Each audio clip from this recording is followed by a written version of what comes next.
La malédiction de la sorcière de Cécilia Perrault-Gilbert. Lettre à ma successeuse. Le 3 mai de l'an 450, AP RI. Sache que je n'ai pas toujours été ainsi. Laisse-moi te raconter comment j'ai pu tomber si bas pour renaître tel un phénix. Commençons par le début.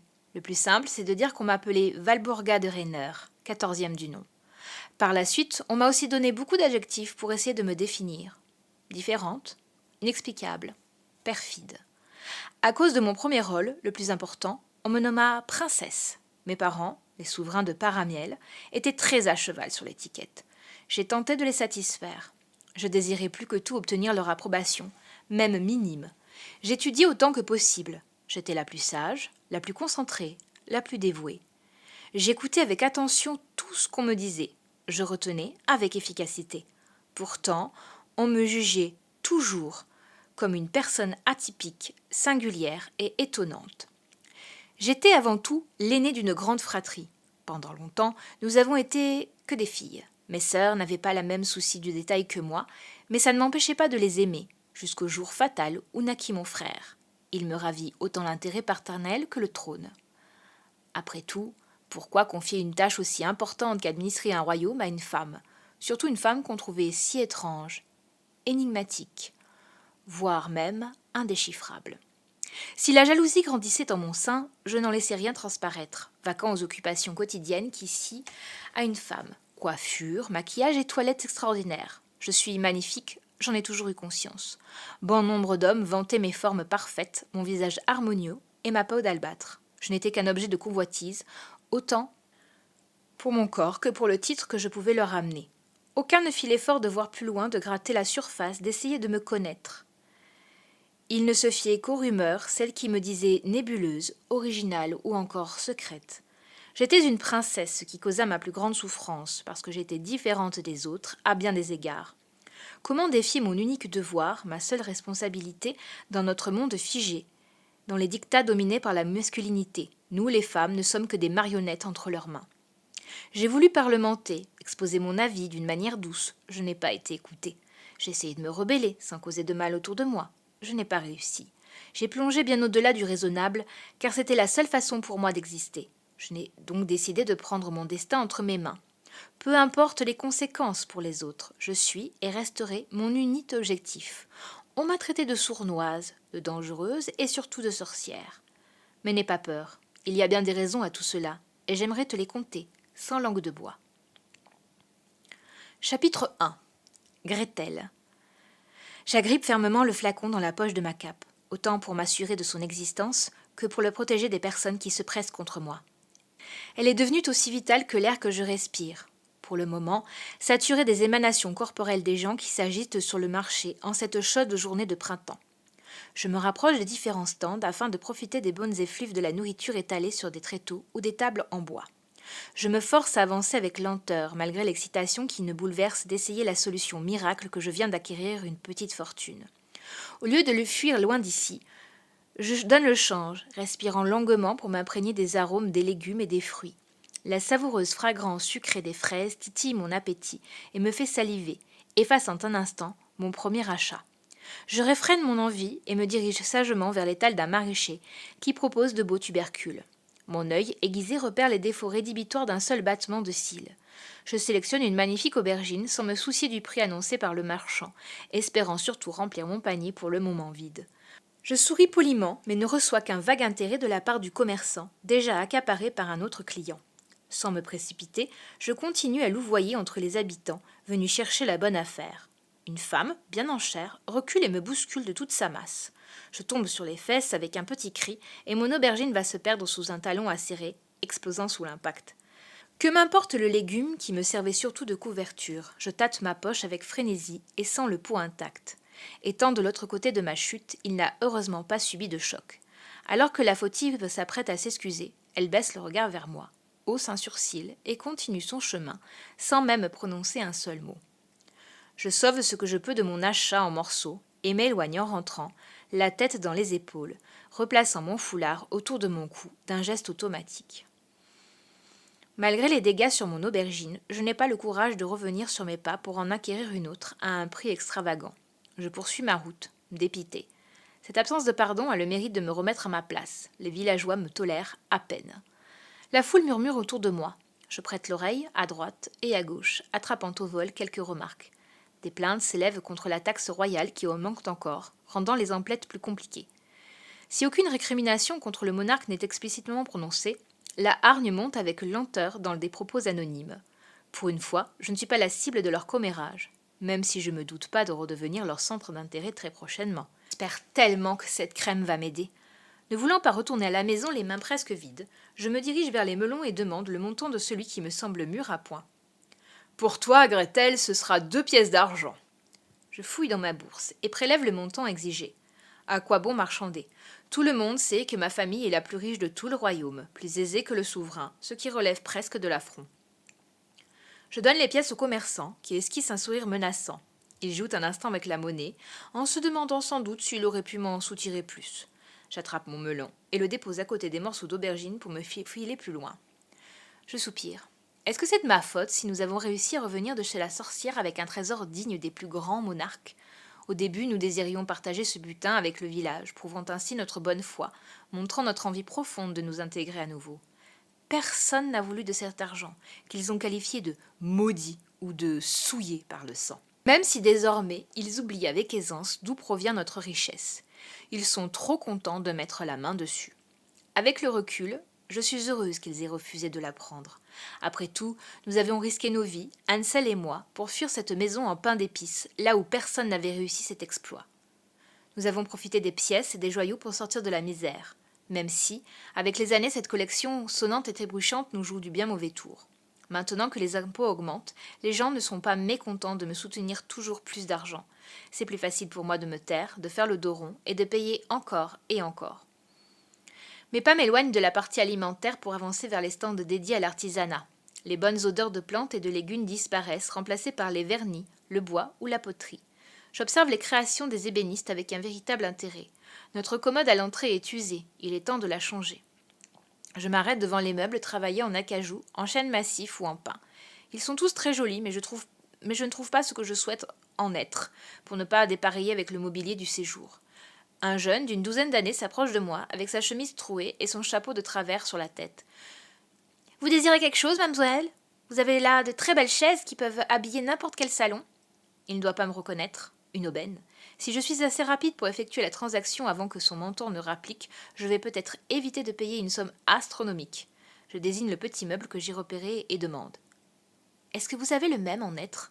Le jeune garçon observe la pièce et pose sa main sur son menton en signe de profonde réflexion. Je me retiens de le presser, croisant les doigts pour que tout se passe bien. Hélas, Madame Lachance a décidé de ne pas m'accorder ses faveurs, car le maître ébéniste arrive en fronçant les sourcils. Je plaque un grand sourire sur les lèvres, espérant l'amadouer, ce qui ne fonctionne pas du tout. Il fulmine en pointant du doigt derrière lui. « Necker, laisse-nous, qu'est-ce que tu veux, toi ?» Son ton dédaigneux me donne des frissons. Le jeune déguerpit aussi sec, m'abandonnant face à une masse de muscles et de graisse. Le bonhomme doit bien être 2 fois plus large que moi et me dépasse d'une bonne tête. Je me ratatine encore plus devant l'imposant personnage. Je bafouille lorsqu'une main se pose sur mon épaule et m'interrompt. Une voix claire, joyeuse et assurée me remplace. « Mon ami cherche un meuble, comme celui-ci, mais en être. J'ai entendu sa requête, alors que j'étais à mon étal. Je pense que vous avez pu l'entendre, tout comme moi. » Terriblement gênée, je me retourne vers Beata pour la remercier du bout des lèvres et pour éloigner sa main que je juge envahissante. Elle est ma meilleure amie. Certes, sauf que 2 femmes aussi proches et désapprouvées par la société. L'artisan croise les bras et nous toise de haut en bas, toutes les deux. Il laisse tomber, d'un air las, sans doute coincé entre son envie de me voir déguerpir et l'autre de me soutenir un maximum d'argent. « Non, nous n'avons pas de ce meuble en être. Il a été fait en résineux pour une bonne raison. C'est pas cette gamine qui va m'apprendre mon métier. » Pas la peine de t'énerver, Galette. Gretel n'a jamais insinué que tu étais incompétent. Peut-être avait-elle une excellente motivation de le demander dans ce bois spécifiquement. Beata se tourne vers moi, s'attendant sans doute à une explication de ma part. J'ouvre une première fois la bouche, comme un poisson hors de l'eau. Je n'ai pas sa prestance et sa facilité pour parler. Je lui envie son assurance, quand moi je ressemble juste à un âne incapable d'aligner 2 mots.